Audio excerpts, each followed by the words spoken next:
Tampa downtown ঘুরলাম পায়ে হেঁটে এক অংশ। বেশ রোদ, তবে বাতাস আসছে শহরে, যার জন্যে হাঁটতে পারছি। তারপরও ক্লান্ত হয়ে গিয়েছি। এখন একটা পার্কে এসে বসেছি। পার্কটার নাম হচ্ছে কি, নামটা উচ্চারণ করতে পারবো না। এই দুপুর রোদে পার্কে মোটামুটি লোকজন আছে, কেউ কেউ জগিং করছে, সাইকেলিং করছে। আমি একটু বসে রেস্ট নিচ্ছি এবং এরপরে চলে যাব। তার প্রবলেমটা হচ্ছে যে আমার মোবাইলে আজকেও ইন্টারনেট নাই। সো আমাকে একটা রেস্টুরেন্টের মধ্যে ঢুকে উবার কল করতে হবে। তারপরে বাসায় চলে যাব। বাসায় আমি সকালে অবশ্য ফ্রেশ হয়ে এসেছি, বাসায় গিয়ে একটু রেস্ট করবো। 4:30টার দিকে ভাবি বিদ্যুৎ চলে আসবে।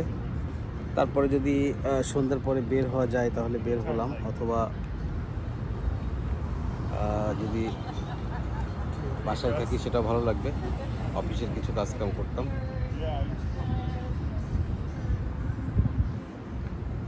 আমি প্রচুর হাঁটাহাঁটি করেছি, কিন্তু সবটা ভিডিও করতে পারিনি। ভিডিও করতে গেলে নিজে দেখা হয় না, তো যার কারণে কিছু কিছু জায়গায় ভিডিও করেছি। এই ব্লগটাই সেইটা আমি সবগুলো ইনক্লুড করে দিব।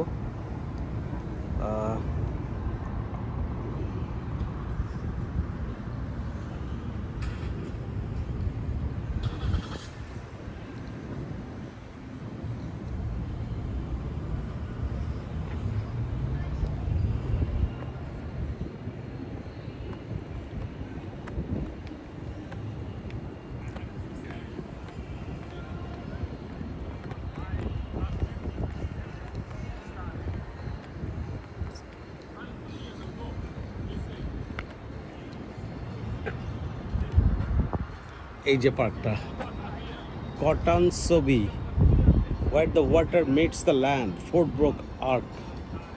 এটা পার্ক হবে মনে হয়, নাকি City of Tampa Parks Department lands purchase through Florida Communities Trust Preservation 200 programme.